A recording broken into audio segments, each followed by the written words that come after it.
Whatever the occasion, effortless elegance is right this way. Because Hilton brings you new ways to stay courtesy of the Nomad London. And it doesn't stop at award-winning dining in a space draped in velvet and illuminated by vintage chandeliers. No, this day goes beyond with unparalleled personalized service and attentive hospitality. Oh, and did we mention the Nomad London can be booked using your Hilton Honors points at Hilton.com? Hilton, for the stay. This episode is brought to you by Indeed. When your computer breaks, you don't wait for it to magically start working again. You fix the problem. So why wait to hire the people your company desperately needs? Use Indeed's sponsored jobs to hire top talent fast. And even better, you only pay for results. There's no need to wait. Speed up your hiring with a $75 sponsored job credit at Indeed.com/podcast. Terms and conditions apply.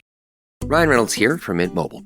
I don't know if you knew this, but anyone can get the same premium wireless for $15 a month plan that I've been enjoying. It's not just for celebrities. So do like I did and have one of your assistants switch you to Mint Mobile today.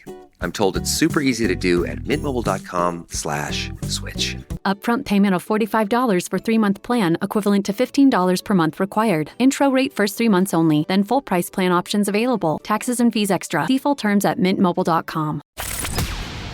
From the Fifth Quarter Studios in Madison, Wisconsin, you're listening to Coach Unplugged.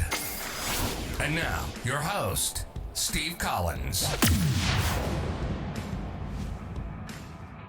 Hey everybody, welcome to Coach Unplugged. I'm so happy you decided to join us. Before we get started today, I'd like to give a big shout out to our sponsors. First of all, Dr. Dish, the #1 shoe machine in the market. I've said this multiple times. We own 3 of them. I want a 4th and a 5th. My AD's listening to me, but they're so great. They work so well. They're so easy to set up. I think my record is 37 seconds or 32 seconds to set it up. But mention Coach Unplugged, they'll give you $450 off. Mention Coach Collins, they'll take really good care of you. And also go over and check out teachhoops.com for coaches who want to get better. This is a one-stop shop for basketball coaches. It's everything you need from a nationally ranked. We won 3 state titles. I think we were just talking recently. We've won over 460 games in our program and lost 130 over the last 20 years. And I think we know the secret sauce to be successful, the roadmap, what it takes on and off the court. So go over and check it out and enjoy the podcast. Bye. Which today is going to talk to us about practice planning. I'm super excited about this. It's dinner time too, so I'm super hungry. We do these in batches. All right, so we're going to talk practice planning. People always ask about practice planning. So before we dive into this, how has your practice planning changed and how has it stayed the same over the years? All right. Well, when I first started, my practices were planned out by the minute. And I was very, ADHD about like, hey, we got 10 minutes to cover this, 10 minutes to cover this. You get a 1-minute water break. You get, and if we didn't, which isn't necessarily a bad thing early, like lesson planning from a teaching standpoint, not necessarily a bad thing to over. And that's where I got my cue from was being a teacher, was being a new teacher. I want everything to be, we're doing this, then we're transitioning to this, then we're doing this. So as a coach, especially as a new coach, it gave me a sense of authority. It gave me a sense of control, security too, a little bit. I know what I'm doing. I know. I got this. Yeah. Yeah. I know what we're moving into. Don't worry about it. So, but as I progressed and as I matured and as I got better as a coach, you have to start to feel out your practices. I think, because there'll be days where you might have a couple, real intense competitive drills. And if the kids don't bring it and you try to drag them through that practice, it's a waste of time. It's Madeline Hunter, baby. You got to monitor and adjust, man. You have to monitor and adjust. Madeline Hunter is like an education guru, but it's like you can't jam a circular cube into a round. It won't work, man. I'm just telling you from someone who's done it for like, and you got to bring it. You got to bring it too. But yes, I agree with that. Yeah, and you can't come off your spot too much. If you want them to compete, if you played a soft game on Tuesday and it's Wednesday, you don't have a game coming up till Friday, you might want to have them get out there and get after it because, we can't play like that. Right. But there might be times where you have to come off your spot a little bit and relent and adjust. Like you were saying, it's just like teaching. There are days where there's a fire drill and the kids come in, you're like, all right, well, I guess, yep. We're not gonna get today. through, scene 3 of Hamlet. Right. So that's been a big thing for me. And in planning my practice plan, I take that into account now, in the way that I plan it, in the way that I space it out and everything. Is there other things that you do, how you break it up wise? Is there any, has there been pivots on any of those kind of things before? You can share your screen too. I didn't mean to interrupt. Yeah. Hold on. Let me share the screen real quick. Screen.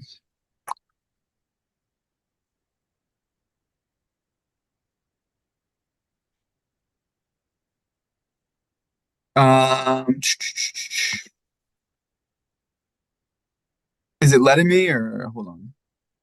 It should, but that doesn't mean Coach Collins didn't. You should be able to share it. There you go. Because I had the option before. You should share screen. Allow all precision share screen. You should be able to do it on the bottom. All right, let me see if I can pull up in. All right, now I gotta see. All right. Coach Collins ain't the techiest person in the world, so we paused there for a couple minutes, and so he could share his screen. So what I see right now is your email that I sent you about the podcast tonight. Oh yeah, hold on. So you just got to change the screen. There we go. All right. There we go. All right. So what I have here, this is an earlier part of the year practice. Beginning December. I like to number what number practice we're on. Because it gives me the ability to do that coach thing where I say, hey, we're in practice 15. Like you got to know this. Right. Or also at the end of the year, I like saying, hey, we got to get to, in those late games, hey, we got to win this to get to practice 52. Right. We're trying to get to practice 60. We want to practice tomorrow, man. Exactly. I just want to practice tomorrow. Huge thing. Yeah. Up here, I used to, when I was a younger coach, just do quotes from other people. And I felt like I lost the kids eventually because it was just kind of manufactured, generic. And they hear it all day. They're in school all day. They hear quotes from, dead white guys and poets. Yeah. You know what I mean? Like they hear it all day. So I try to make it real relevant. You can see this one was about, I was doing the coach, the fist with the communication. Yeah. Yep. So today was pride, and so everything we yesterday was fight, today would be trust. So in everything we did that day, it was about trusting your teammate to be in the right spot, trusting them to know the drill, trusting them to know the play. And you just keep hammering it. Little things for me, we're showing up. If you guys aren't showing up, we can't trust each other. Reminder about stretching. How do you, coach? Here's a good one for you. How do you feel about stretching? Do you spend practice time on it? I do. We have pre-practice. So I was going to ask you about your pre-practice, and then I have them. So pre-practice is different things for different kids on different days. Some days we'll be working our post. Some days kids will be shooting. Anyway, so they won't all be working the way. Then we usually run a couple laps because I want to get their muscles loose, and then we do our dynamic stretch. And I have my captains lead that. So we go through that at the beginning of the year. Then usually we come in the middle and we have our discussion. So it's pre-practice, it's jog, it's dynamic stretch. So I want their muscles to be kind of loose before they do it.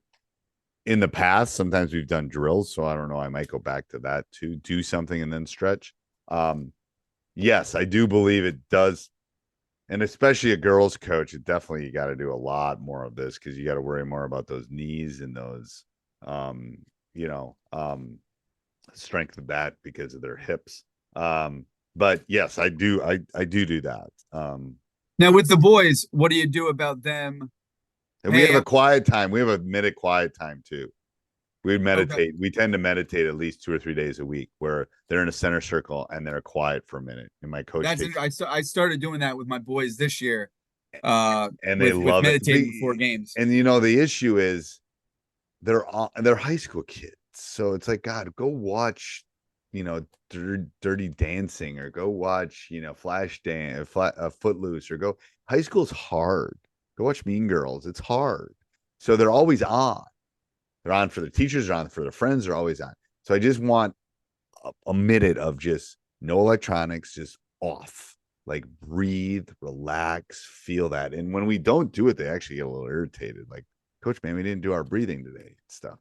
Because I think before our games, I would bring our kids into our auditorium, and we would take 10 minutes, and we do certain Pilates and whatever. But like you said, just no electronics. We're not worried about anything else. Yes. Your girlfriends, the test you failed today. Yes. It doesn't matter. Tests you have tomorrow. We're not worried about that right now. We're worried about this. It doesn't matter. It doesn't matter. So I do think some of that is really good. And they buy in. They resisted. They always buy in. We used to do yoga too. They're high school boys. They're gonna gripe about anything. I give them Chick-fil-A every night for dinner. They'd gripe about it anyway. It doesn't matter. All right, so we do a quick. I bring them in, and I just try to make it very. Here's the goal for today. What we're looking to do. And then for myself, here's what I'll say about this before I go into it. As a younger coach, I used to post this for the kids. I used to hang it up before we go into practice, and I stopped doing it because I found that they would look at it and decide when they were going to check in and check out. Right. And I don't want them to know. I want it to be a little bit of a surprise. Yes. Yep. And I'm looking at yours. I might go from the Laker drill to Clipper closeouts. I might change things midway through practice because holy crap, we need to go from that to that or whatever. Yeah, we're not bringing it right now. Right. So like we need to really ramp it up and do something different. And then all of a sudden, if you change what they think you're going to do, yes, I know. And then it adds a little bit of like you're not a credible. This isn't a credible practice plan because you went out of order, because they think this is it. They think this is what we're doing for the day. So I stopped sharing it with them. I obviously give it to my assistant. I share it with him during the day. When do you do your practice plan? That's always a good question people ask me. Hopefully my admin won't ever listen or see this. But I do it. I try to during my preps because there will be times I'll have something the night before, but there'll be times during the day where I'll find myself watching film or I'll think of something during the day where I'm like, you know what? Like, we really need to do this. And I like to be fresh. So I'll throw things in or I'll take things out during the day just on how I'm feeling. Like, because, I'm a human too. I might feel like, hey, I'm really upset with how we played last night. Now, right. I used to do it the night before, and then I came across your kind of theory that I needed to at least do it the next morning because I need to think about it. Yeah, because the way I feel the night before and the way I feel during the day can sometimes be very different. Right. And it's like maybe I can't sleep and I get up and watch some film, or I watch it in the morning, or I'm watching it at lunch. It's like, oh crud, we weren't closing out at all. I got to put some closeout drills in, or something like that. I think that's where the pivots come. You got to be willing to adjust. Yeah. This is where I used to get myself into a lot of trouble with the timing. Whoops, I keep going that. I used to be really attached to this. Like, I'm only going to go 10 minutes. I'm only going to go 8. I'm only going to go 12. And what I found was like, hey, if we're really competing during 4-man touch the line, I'm not coming out of that. We're gonna keep going. As long as they're doing the things that we're supposed to be doing, and they're talking and they're communicating and doing all the things that I'm saying on the focus, we're gonna keep going because I wanna get them into the really good habits of that drill. Why would I cut it short to go into something else when we're really getting after it and picking up good habits? So I got away from the timing as much, and then I started adding in asterisks for things that we can cut out that day. So like if we closed out well the night before, but didn't play great transition, I'll stick with 4-man touch the line a little bit longer. But if this looks like trash, we'll move out of it in 10 minutes. And again, that's just being adaptable. Thing is, I'll always circle back to, I'll dump and it's like a classroom. It's like, they ain't getting this. I'm going to dump it. I'll come back to it later. Just because they're not understanding. It's like, okay, maybe it's me. Maybe it's how I'm doing it. We're going to leave this and come back and do something else. I know. Part of that's being a teacher. Yeah. Yeah. That is a lot of being a teacher, I guess, because, you're just reading the room. And, I used to do stand up too. So I was constantly reading the room. And when I was bombing, I knew it. So. Yes. It's a math problem. You just got to be willing to stand up there long enough to bomb, to get the good jokes. And then, you just got to be willing to bomb forever until you get 10-minute sets. Then you can just set. Yeah. One of the things I always, when I was younger, I just used to have these two columns, the time and the drill. I think this might be the most important one, the focus. Because as a coach, what am I looking to get? Why am I running these drills just to kill time? No, I'm running each one to get something out of it. With like our 4-man touch the line, we weren't talking obviously the day before this. Like, talk. And that'll be what I focus on the entire time. It's not gonna be our help defense. We were good in help. Obviously if they're not doing it, we'll go into that. But our talking was terrible. So like, let's get into that. Trust our teammates to be back with us. And if they're not, get after them. Like, that's our focus right now. So you need to get after your teammates if they're not hustling as hard as you are.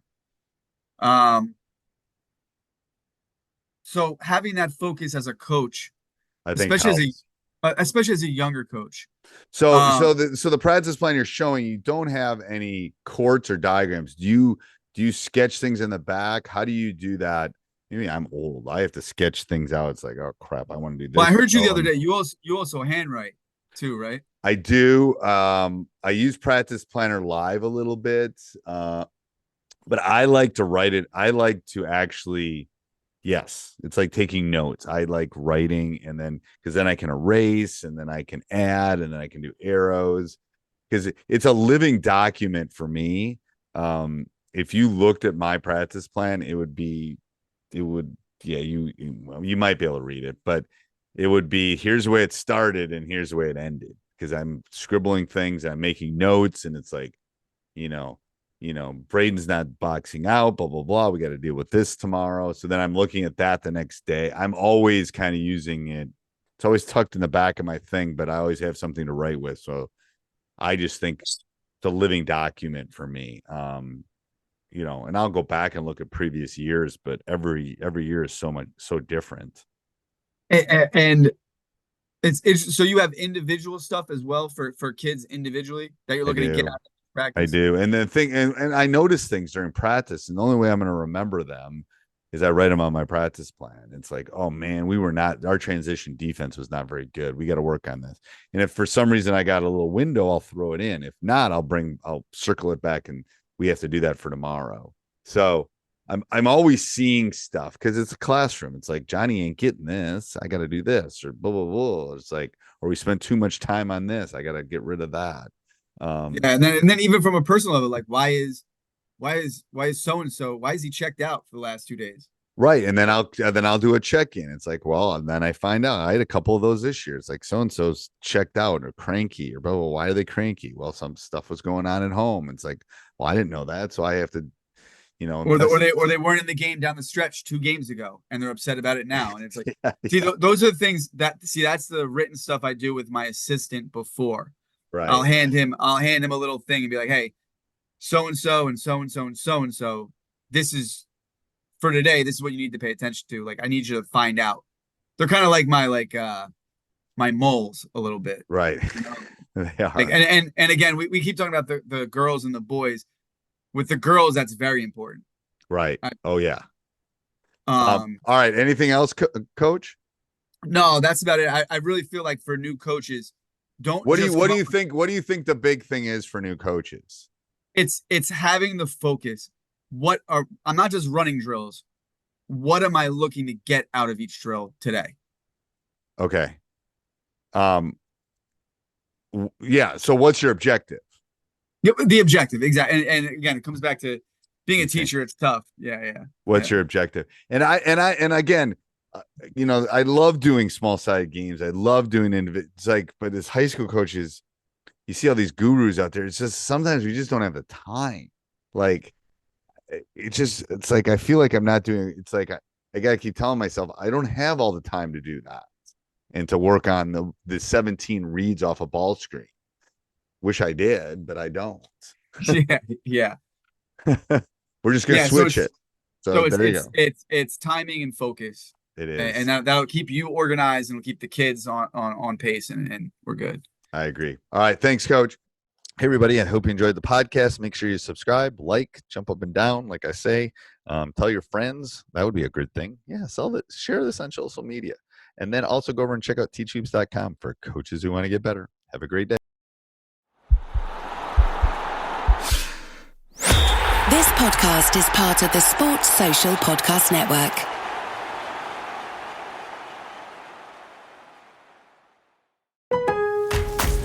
Memorial Day doorbuster deals are here at Lowe's. Right now, Rewards members save $80 on the Master Forge 4-burner gas grill, now just $149. Plus, Rewards members save $900 on the Lowe's exclusive Hisense French door refrigerator, now only $999. Lowe's, we help, you save. Valid through 5/26. Selection varies by location. While supplies last. See Lowe's.com for more details. Program subject to terms and conditions. Details at Lowe's.com/terms. Subject to change.